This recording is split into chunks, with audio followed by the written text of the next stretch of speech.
لیکن حالات بدلتے ہوئے پاکستان میں کچھ نہیں پتہ چلتا. آپ کو پتہ ہی ہے نا, ابھی کوئی اعلان کر رہا ہوتا ہے کہ جی میں پی ٹی آئی کے ساتھ عمران خان کے ساتھ آخری دم تک کھڑا, تو دیر بعد بیچارہ پریس کانفرنس میں جا کے, تو جس طرح ابھی آپ میرے سے لے تھوڑی دیر میں بھی ہو سکتا ہے میں بھی پریس کانفرنس میں جا کے اعلان کر رہا ہوں جی میں نے تو کوئی انٹرویو نہیں دیا, اگر دیا بھی تو میں نے, اگر کسی کو پسند نہ آئے یہ جو میں باتیں کر رہا ہوں تو پسند نہ آئے تو وہ انٹرویو میں کہہ سکتے نہیں کہ یہ تو زبردستی نکالی گئی, تو یہ ہو سکتا ہے. تو ہو سکتا ہے کہ مجبوری ہوئی ہو بیچارے کی, کچھ بھی ہو سکتا ہے. Anything is possible in right now in Pakistan. ہم کا 5 بجے چونکہ آج آخری تاریخ بھی تھی الیکشن کمیشن میں ٹکٹ جمع کروانے کے, پھر وہ فیصلہ 7 پہ گیا, پھر وہ 9 پہ گیا, اب 9:30 کی باتیں آ رہی ہے, تو آپ اندر کا حوال بتائیں کہ آخر چل گیا رہا ہے. دیکھیں ہم صبح سے سپریم کورٹ بینچ 1 میں بیٹھے ہوئے ہیں, آرگومنٹس تو پوری قوم سن رہی ہے, جو لائرس بھی کر رہے ہیں پی ٹی آئی کے یا دوسری سائڈس کے, اور جو خاص کر کے جو آرگومنٹس چیف جسٹس صاحب کی طرف سے ہو رہے ہیں, آرگومنٹس آنے کے کسی بھی جو ایک پرسیپشن ہوتی ہے, جو ایک لا کے اندر ایک ہمارا کنسیپٹ ہے کہ جو جج ہوتا ہے نا اس کو نہیں بولنا چاہیے, اس کا فیصلہ بولنا چاہیے, اس کے فیصلے سے نظر آنا چاہیے کہ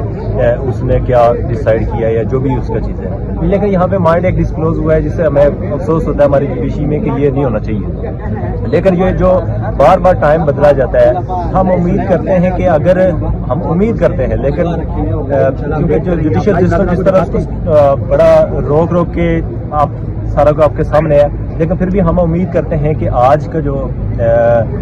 پروسیڈنگ ہے اس کو کوئی پازیٹیو رزلٹ نکلے گا ملک کے لیے, پاکستان کے لیے. علی ظفر صاحب بڑے پر امید نظر آئے ہمیں جب یہاں سے جا رہے تھے, تو اس سے ظاہر یہ ہوتا ہے کہ فیصلہ آپ کے فیور میں آ رہا ہے. پر امید تو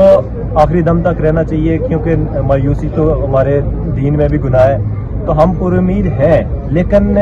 کچھ چیزیں جو ہوتی ہیں نا وہ بغیر بیان کیے فیل ہو جاتی ہے نا, پرسیپشن سی ایک ہوتی ہے, فیل ہو جاتی ہے, اور ہمارے عدالتی نظام کی ایک تاریخ ہے, بہت بڑی لمبی تاریخ ہے. تو ہمیں امید تو ہے, لیکن پھر بھی جو ہم جوڈیشری کے اندر بیٹھے ہوئے ہیں روز ہم ان چیز کو ڈیل کرتے ہیں, اور خاص کر کے جو پیچھے پی ٹی آئی کا ایک 18-20 ماہ سے یہ جو ان کے خلاف سلسلہ چل رہا ہے, جس طرح ان کو ایک ہی پارٹی کو دبایا جا رہا ہے, تو اس سلسلے میں ہمیں تھوڑی سی مایوسی ہے. لیکن پھر بھی ہم امید کرتے ہیں کہ لاسٹ آپشن ہے, supreme court is the last court, اس کے بعد ہمارے پاس کوئی راستہ. جو آج دلائل دیے گئے ہیں اگر اس پہ مبنی بات کریں, اس پہ مبنی اگر فیصلہ آتا ہے تو مجھے یقیناً آپ لوگ کے حق میں ہے. مسٹر علی ظفر صاحب کل جب انہوں نے ٹائم مانگا تو اس کے بعد آج جب واپس آئے ہیں, سماعت ہوئی ہے, تو بڑے انرجیٹک تھے اور بڑے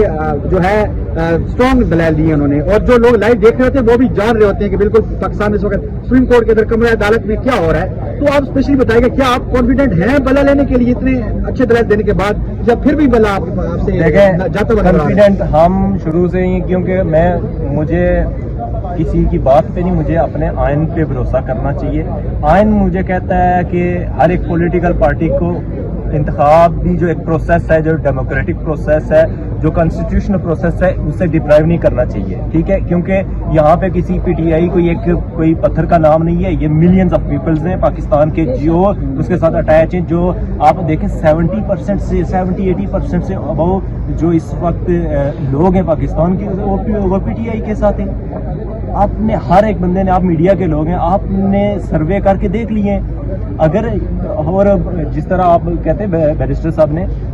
صاحب بالکل ہوپ فل اس لیے ہیں کہ انہوں نے جتنے بھی کویشچن کیے گئے, کورٹ نے جو بھی کویشچن ریز کیے ہیں ان کو کورٹ کو سیٹسفائی کیا انہوں نے, اور اگر اس کے بعد بھی اگر ہمیں انصاف نہیں ملتا تو پھر ہم کس کے پاس جائیں گے. اچھا, آئین و قانون کی بات کی ہے, یہاں پہ اس وقت عدلیہ میں آئین اور قانون کا رکھوالا قاضی فائزہ صاحب ہے, تو آپ کیا امید رکھتے ہیں قاضی فائزہ صاحب سے, جیسے ماضی میں جو فیصلے ہوئے ابھی تک آج تک ہونے والے جو فیصلہ بھی اس کو بھی اگر دیکھیں تو امید رکھتے ہیں قاضی صاحب آپ کے حق میں فیصلہ دینے جا رہے ہیں؟ دیکھیں, قاضی فائز عیسیٰ ایک پرسن سے امید نہیں, as a chief justice in کی جو رسپانسبلٹیز ہیں, میں امید کرتا ہوں کوئی as a chief justice in کو اپنی رسپانسبلٹیز وہ قانون اور آئین کے مطابق وہ بہترین طریقے سے سر انجام دیں گے. تو اس لیے ہم امید کرتے ہیں کہ وہ میرے بھی چیف جسٹس ہیں, وہ آپ کے بھی, وہ ساری قوم کے چیف جسٹس ہیں, تو ہم امید کرتے ہیں کہ وہ آئین کے مطابق قانون کے مطابق فیصلہ کریں گے کیونکہ یہ بیسک رائٹ ہے. آپ چھوٹی سی ایک ایکسکیوز کو ٹیک اپ کر کے یا اس کو آگے لے کے جا کے ایک پولیٹیکل پارٹی کو اتنے بڑے پروسیس سے آؤٹ نہیں کر سکتے. کنسٹیٹیوشنل پروسیس اور سارے لوگوں کا رائٹ ہے, ٹھیک ہے, کنسٹیٹیوشنل رائٹ ہے. اچھا, پی ٹی آئی کا پلان بی جسے کہا جاتا تھا, پی ٹی آئی نظریاتی کے حوالے سے کچھ باتیں یہ بھی آئی کہ مبینہ طور پر ابھی کچھ تحریری طور پہ بھی کچھ ایک ایگریمنٹ سامنے آ رہا ہے کہ 7 نام انہوں نے دیے تھے جس پہ پی ٹی آئی کے ساتھ ایگریمنٹ ہوا تھا کہ اس پہ مل کر الیکشن لڑیں گے, لیکن اچانک ان کی پریس کانفرنس آتی ہے کہ ہمارا کوئی معاہدہ نہیں ہوا. ایک طرف وہ معاہدہ بھی جو تحریری طور پہ وہ بھی سامنے گردش کر رہا ہے. جی ابھی جیو کے اندر پروگرام کے اندر ہمارے جو انہوں نے اس کو بتایا کہ نیگوسیشن ہوئی ہے اور آپس میں ان کے درمیان معاہدہ ہوا ہے, تو پورا پروسیجر تھا.